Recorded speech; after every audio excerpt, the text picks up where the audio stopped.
Each survivor in Identity 5 has unique abilities, strengths, and weaknesses. You decided to pick up a new survivor, or at least to improve at one that you already own. Now, if you haven't watched part 1 of this video, the link will be down in the description below. I have already covered quite a lot of survivors there, so let's begin with part 2 of tips for every survivor.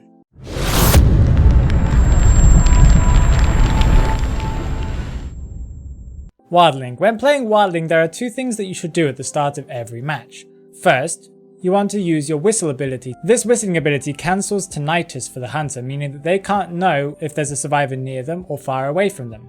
This will give either you or another teammate enough time to transition away when the hunter is near them without the hunter even being alerted that they are near somebody. The second thing that you should do as Wildling is you should go to one of the bad ciphers, one of the ciphers where a hunter will have to go past or will go near at the beginning of a match. That is because you as Wildling have a lot of durability, and the more the hunter spends on you, the more time they waste because you can take multiple hits.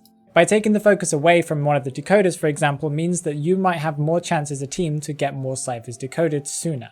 So as a Wildling, you should really try your best to get the attention of the hunter early on so they waste their time on you. If you are first kite, then get on your boar as soon as possible because you don't want to get hit by accident by some type of ranged ability, or maybe by something like blink. So get on your boar, this will help you to absorb more hits, but don't just let them hit you. You also need to use this boar to kite, so try to avoid getting hit as much as possible. This will slow down presence gain for the hunter, making it easier for you to kite and also for the rest of your team later in the game. When you are close to getting off your boar because it's about to kick you off the boar, make sure that you do it yourself a couple of seconds before the boar would end. This will make your cooldown much shorter, meaning that you can use your boar again sooner than you would if you had just been kicked off the boar itself. Remember that whilst you're on the boar, you can also jump over low objects, for example the little stools in Moonlit River Park. This is something that most survivors cannot do, so this is also a great ability that you can use whilst kiting. And don't forget to use your boar when rescuing, because this will be able to eat a lot of different types of chip damage, for example from Sculptor, also from Bonbon, and it means that you can rescue without getting knocked down too early. If it is a hunter without any type of ranged attack, in that case you can just rescue without the boar if necessary. Lawyer. At the start of the match, it's a very good idea to use your map to find out the location of the hunter and the direction in which the hunter is heading. Also, if you're in voice comm, it will be very useful for you to be able to tell your teammates which hunter you guys are going against. And if possible, also warn them when the hunter is going in their direction. But don't press the map, look around, and then close the map once you found the hunter. Quickly tap the map and then tap it again, then look around. Even though the map is being closed, the locations of all the survivors and the hunter still linger for an extra second or so, meaning that you can reduce the amount of map that you use whilst looking around, and meaning that you have more map later on in the match. That is very important, especially if you want that 120% decoding buff. If the hunter is heading your way, use the map to try and avoid the hunter by not getting in their line of sight. But if the hunter does find you, you can use your map whilst kiting to be able to mind game with the hunter, especially if you're behind a big wall. They don't know which direction you're going in, but you know which direction they are going in. Enchantress. There are some things that you should do and there are some things that you shouldn't do with your short stuns. You shouldn't use your short stuns just before a window or just before a pallet, because the animation itself will stop you from interacting with the window until the animation is finished, giving the hunter time to maybe terror shock you if you're jumping a window or hit you before you manage to put the pallet down. Also, don't use your short stuns to rescue someone from balloons. The short stuns are not long enough and the teammate will just get knocked back down and it will only delay the hunter by a couple of seconds. The only time when you should do this is when you know that the cipher machine is primed, meaning that once they get released from the balloons and instantly hit by the hunter, you can then pop the cipher and that person can then run away whilst the hunter is in attack recovery. Do use your short stuns when the hunter is walking under a pallet. By stunning them quickly whilst they're under a pallet, it gives you enough time to slam the pallet down on them, giving them an even longer stun, giving you more time to maybe kite away or to move to a window or a pallet. Doctor. When healing in the middle of a kite, there are some things that you should do and there are some things that you shouldn't do. What you should do is you should be very aware of the cooldowns and the different abilities that the hunter has, especially their traits. In most cases, it is a good idea to stand behind a downed pallet or near a pallet that you can put down quickly if the hunter comes near you. But you also need to be wary of different types of ranged attacks, because once you are standing still healing yourself, you are making a very big and easy target to hit for any hunter that wants to use a range ability on you. You also need to be wary of blink. They could also blink through the pallet and hit you whilst you are healing, making your healing ineffective. The best way to prevent them from hitting you whilst you're healing is to break line of sight.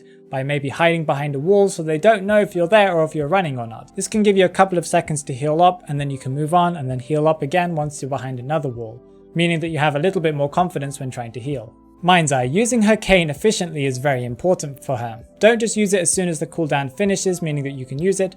Wait for some specific times to use it. First, use it at the beginning of the match so you can be aware of where the hunter is and you can rotate away from the hunter, also giving your team enough time to rotate as well, maybe even giving the harassers time to go and find the hunters to distract them. Second, you can use the cane after you've just finished decoding a cipher. This is because the cane can reveal ciphers that have already started to be decoded, meaning that you can go and transition towards that one and finish the cipher that maybe a teammate hadn't finished before. This also means that you can rotate away and choose a cipher that is far away from the hunter's location at the time of using the cane. Third, you can use this as soon as somebody's been chaired and the hunter has left the radius where you can see the hunter near the chair. This will give any rescuer more information, meaning that they can avoid the hunter when they're trying to rescue. You should also use the cane right after somebody has been eliminated. This means that you know where the hunter is going next, so your team can prepare and transition away. Batter. Whilst kiting, it's a bad idea to keep your bat constantly charged. This gives the hunter too much information and they can dodge and weave and maybe even avoid getting hit by your bat completely. Instead, if the hunter gets close to you, quickly hold the ability and let go, just to be able to do a one quick tap, pushing the hunter a short distance away from you, giving you enough time to maybe get to a pallet or to a window. This will lessen the amount of time the hunter has to react, meaning that you probably will hit them. It is also very effective to charge up your bat once you're hiding around a corner or kiting around a corner.